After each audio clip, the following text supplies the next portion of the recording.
very much, all of you, for coming, or the diplomats here, but also to understand the importance of language. I didn't know where to begin. I used to come to this country a long time ago when I was in government.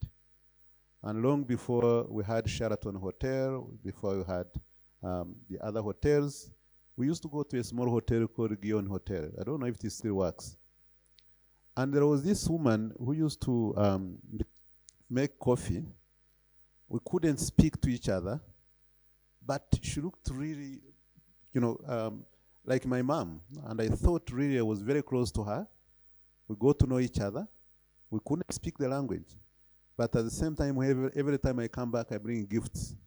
And one time she took me for a wedding on Saturday. It was so unfortunate that I couldn't speak the language.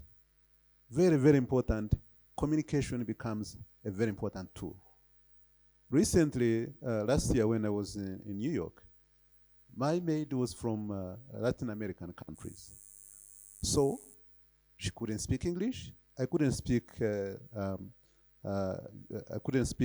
language Spanish. And what she used to do is she used to bring her phone. I speak.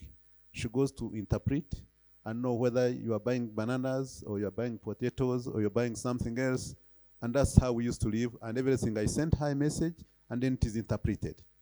You could imagine if I could speak Spanish, how important this one would be. And now we are so lucky that Swahili that was really, I would say, we have to credit our former great leader, Julius Kambarage Nyerere, really when he adopted the Swahili as a language that is a unifying language, long time ago, in 1954. And that's why the 7th of July really came into being, because it was a language that was supposed to unite both Tanganyika and Zanzibar. And it has succeeded completely. And when it started, yeah. Thank you. Thank you very much. So, if you see the success of Swahili as a language, I don't know if you really can compare it with anything else. Because the way we live, in as much as it started Arabic and the Bantu languages, and you could find in any of our languages, there is some bit of Swahili, one way or the other, and you could understand it. And of course, Swahili as a language unites the people, which is the most important thing that nothing can be done if we are not united. To be united, at least you have to speak the same language. You have to understand each other, and that's how you can do business together. But it has caught up.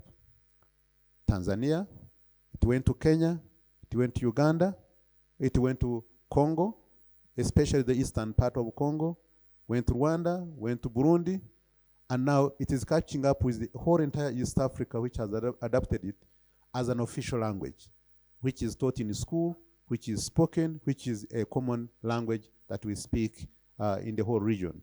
But now it has invaded other places. It has gone to Southern Africa. Going to even Mozambique, the part that is near Tanzania, they speak Swahili. If you go to Zambia, they speak Swahili. If you go to Malawi, the same thing. Somalia, even as far as Oman, they speak Swahili. And if you even Comoros, I've been told that some parts of Ethiopia have started now learning Swahili, and they are speaking it. Zimbabwe, Angola, Sudan, and many parts. I've also been told that in some of the European and American universities, they're also teaching Swahili as one of the specialization. So you see, Swahili has really conquered East Africa. It's now invading Southern Africa. Now the next step is to go Central Africa. It is there already. And then if it continues to West Africa and North Africa, it will have covered the whole of Africa, which is a very good invasion, because if you can speak the same language, I think this would be something wonderful. In the UN, we are used the 6 languages. It's always very unfortunate that we don't see, among all those 6 languages, we don't see the African language. And I think Swahili is getting there. We are waiting for the translation. We are waiting for to hear in the UN building, among the translators, there is Swahili. You don't know what that means. Imagine if you go to a foreign land, and all of a sudden you are lost among so many cultures, and then you hear someone speaking your language. The first thing is that I really feel comfortable, I feel at home, because there is someone who can speak my language. So a language means everything. Honestly, you feel more comfortable, you feel closer, and that's why it is very, very important, apart from unity, which is the most important. But also, if I wanted to do business with you, if I wanted to trade, imagine I know my job, I'm a trader. If we speak the same language, look at how easy that one can be. Look at how influential that one would be if I can speak the same language. So if you all spoke Swahili, the trade becomes very fast. You trust each other very quickly, and that's how we can improve our life if we are trading or if we are doing the business together. At the same time, imagine if in terms of education, if you're all taught in Swahili, the unity that comes within that, in terms of health, in terms of education, in terms of diplomacy, it becomes much easier if you speak the same language. And in this case, Swahili is really one of the powerful languages that can really contribute to multilateralism, as mentioned. And in terms of culture, you know, in our own way, even for some people who don't speak Swahili, the music. When I was in Vancouver, and they play the Swahili music, you could see everybody enjoying, and everybody singing the same, even when they didn't understand the language. This has become really something very powerful. And at the same time, if you go to sports, and you all speak the same language, you all speak Swahili, you can imagine how unified you are, how together you are in terms of the social life, the marriages, other things, if they're in the same language, in Swahili.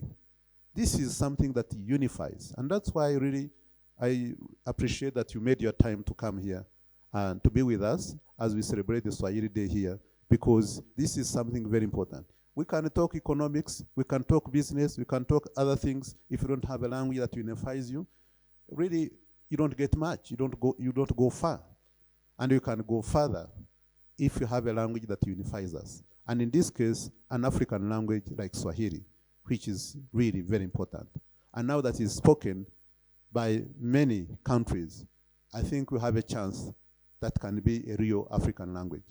I think we can make it if we continue educating each other about the Swahili language.